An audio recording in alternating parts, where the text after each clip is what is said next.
Bonjour à tous, dans cette nouvelle vidéo, nous allons voir comment entretenir les tomates. Donc on m'a posé pas mal la question de connaître quelques conseils, d'avoir quelques conseils sur l'entretien de ces tomates, en plus de ce qui est indiqué normalement sur les sites.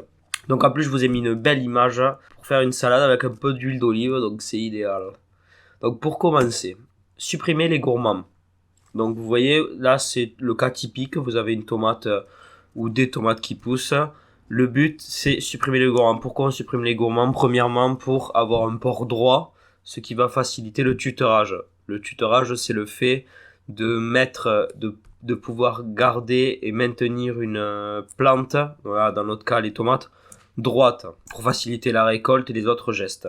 Donc comment on supprime les gourmands? Donc tout d'abord, comme vous voyez sur la vidéo, les deux ronds rouges qui viennent d'apparaître, les jeunes pousses qui apparaissent au niveau des aisselles des plantes, ce qui va permettre donc de garder ce port droit. Parce que là, c'est quelque chose qui pousse énormément. Ça va également permettre de moins fatiguer la plante pour avoir des fruits un peu plus homogènes. Donc je vous laisse 2 minutes pour regarder sur la plante de droite et encore celle de gauche, peut-être un ou deux endroits où vous pouvez observer des gourmands.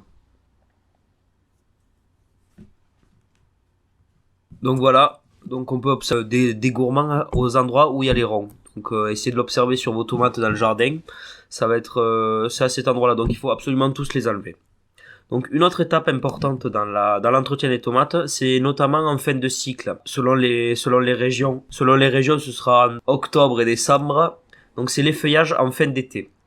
Donc là pour ça, ce serait de supprimer les feuilles qui tombent en bas, car elles commencent à faner et vous risquez d'avoir des maladies. Donc voici en rouge pareil les feuilles qu'il faut supprimer, donc celles qui sont en bas du pied, les plus vieilles, quoi, les plus anciennes. Donc ça, supprimez-les le plus rapidement possible avant qu'elles produisent des maladies. Il y a des gros risques de maladies sur ce genre de feuilles. Donc ensuite, comment protéger le pied? Donc ça, c'est une question qui vient régulièrement. Donc le meilleur moyen, je pense que c'est la paille. C'est la méthode la plus classique. Ça permet d'éliminer les adventices, donc les mauvaises herbes, et également de garder l'humidité. Pour protéger la ressource en eau, c'est donc l'idéal. Donc de plus en plus, on utilise du BRF. Donc c'est bois raméal fragmenté. Donc je ferai une vidéo consacrée à ça pour bien expliquer ce que c'est. Mais il faut rajouter un petit peu d'engrais parce que sinon vous risquez d'avoir des problèmes de carence en azote notamment sur vos pieds de tomates.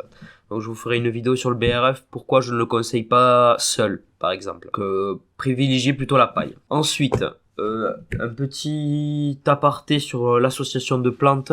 Donc je vous conseille de mettre quoi qu'il arrive des œillets d'Inde. En plus de ça, c'est une plante qui est assez jolie. Donc pourquoi ne pas l'associer? Il n'y a pas de raison.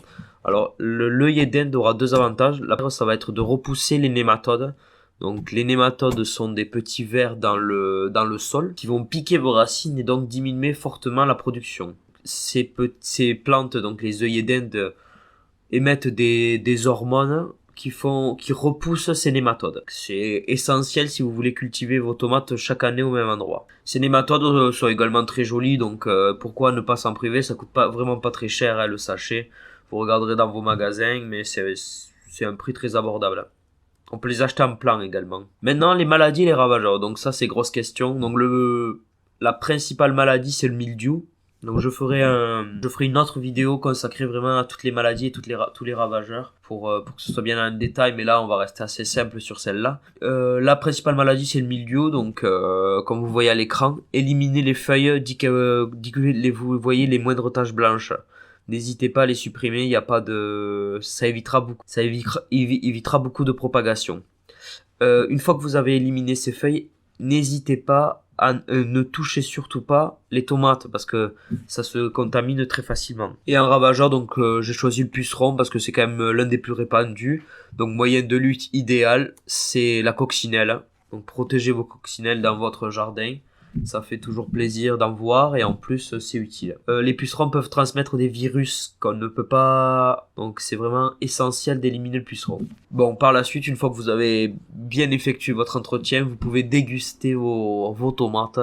Donc je vous conseille une salade méditerranéenne avec un peu de pain grillé, quelques olives, des tomates et un petit peu quelques feuilles. Donc ça c'est le menu idéal. Et n'oubliez pas l'huile d'olive, donc idéalement l'huile d'olive Maison Bot, que vous pouvez trouver sur notre site internet. Donc je vous remercie pour votre attention. Pour nous, si vous souhaitez nous suivre, donc vous avez le choix sur en bas à droite sur s'abonner. Vous pouvez cliquer sur s'abonner pour suivre les autres vidéos ou regarder notre page Facebook et notre site internet que vous avez dans la description. Je vous remercie.